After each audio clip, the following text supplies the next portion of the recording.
Price எல்லாம். மீண்டும் உங்களை சந்திப்பதில் கர்த்தருக்குள்ள மகிழ்ச்சி அடைகிறேன்.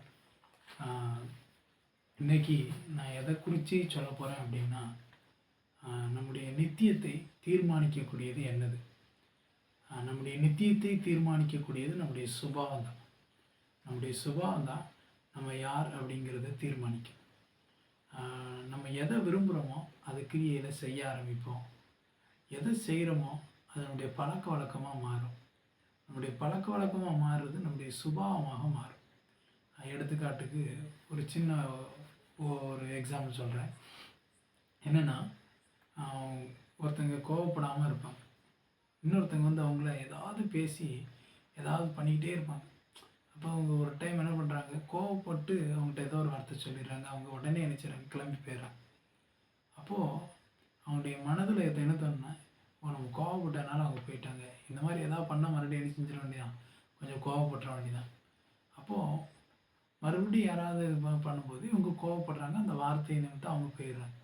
அப்போது இந்த கோவப்படுறதுனா அவங்க போயிடுறாங்கிறத இவங்க நினச்சிடறாங்க, புரிஞ்சுக்கிட்டு மறுபடியும் கோவப்பட ஆரம்பிக்கிறாங்க. அப்போது இந்த கோபம் என்ன செய்யுது, நாளாக அது இவங்களுடைய பழக்கமாக மாறிடுது.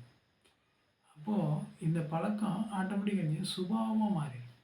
அப்போ யாராவது ஒருத்தங்க அவங்களுக்கு தெரியுமா, ஐயையோ அவங்க பயங்கரமான கோவக்காரங்க அப்படி சொல்லுவோம் இல்லையா? இப்போ ஏன் சொல்ல வரேன்னா, நம்முடைய பழக்கம் எதுவோ அதனுடைய சுபாவமாக மாறும். அப்போது வேதாகமத்தில் ஒரு சில காரியங்களை நம்ம பார்க்கலாம். எரேமியாவில் ஆண்டவர் இஸ்ரேல் ஜனங்களை பார்த்து சொல்கிறார், அவங்க தீமை செய்ய பழகினாங்கன்னு சொல்கிறார்.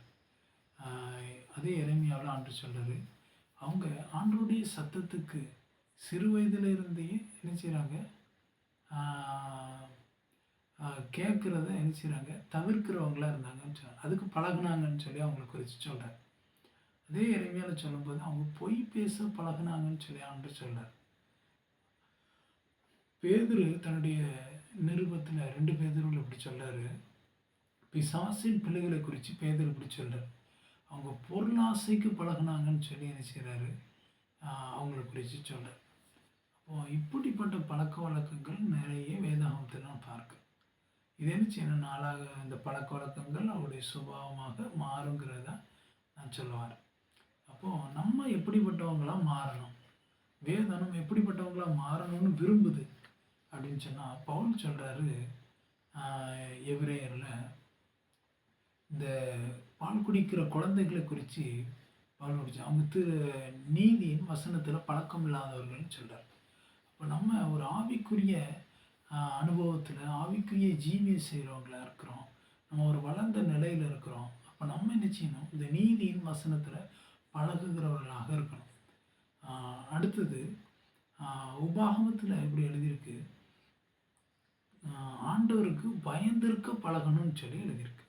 அப்போ நம்ம ஆண்டவருக்கு பயந்தவர்களாக இருக்கணும். அதுக்கு அடுத்தது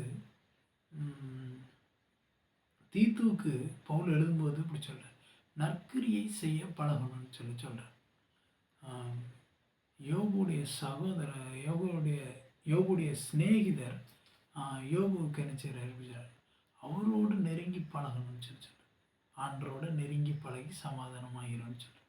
அப்போது இந்த அனுபவங்கள் நமக்குள்ள வேணும். நம்முடைய நித்தியத்தை தீர்மானிக்கக்கூடியது நம்முடைய சுபாவம். அப்போது நம்முடைய சுபாவம் எப்படி இருக்கணும்னா, நம்ம ஆண்டரோடு செய்யணும், நெருங்கி பழகிறவர்களாக இருக்கணும். ஆண்டருக்கு பயப்படுகிற ஒரு பயம் நமக்குள்ளே இருக்கணும். நல்ல கிரியைகள் செய்ய பிரயாசப்படணும், அதுக்கு நாம் பழகணும். அடுத்தது ஆண்டருடைய நீதியின் வசனத்தில் பழக்கமுள்ளவர்களாக மாறும்.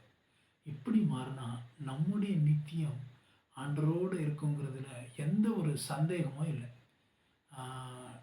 நான் உங்களுக்கு ஒரு சின்ன ஒரு காரியம் கொடுக்கலான்னு நினைக்கிறேன். நீங்கள் நீதியின் வசனத்தில் பழகுகிறவர்களாக இருக்கிறதுக்காக ஒரு சின்ன காரியம் என்னென்னா, ஆதியாகமத்தில் ஆதாமை ஆண்டவர் ஏதேன் தோட்டத்தை விட்டு துரத்துறதுக்கு முன்னாடி அவனுக்கு 7 ஆசீர்வாதங்களை கொடுத்தாருன்னு பைபிளில் இருக்குது. அந்த 7 ஆசீர்வாதங்கள் என்னன்னு நீங்கள் கண்டுபிடிச்சி கமெண்ட்டில் சொல்லுங்கள். சோத்திரம்.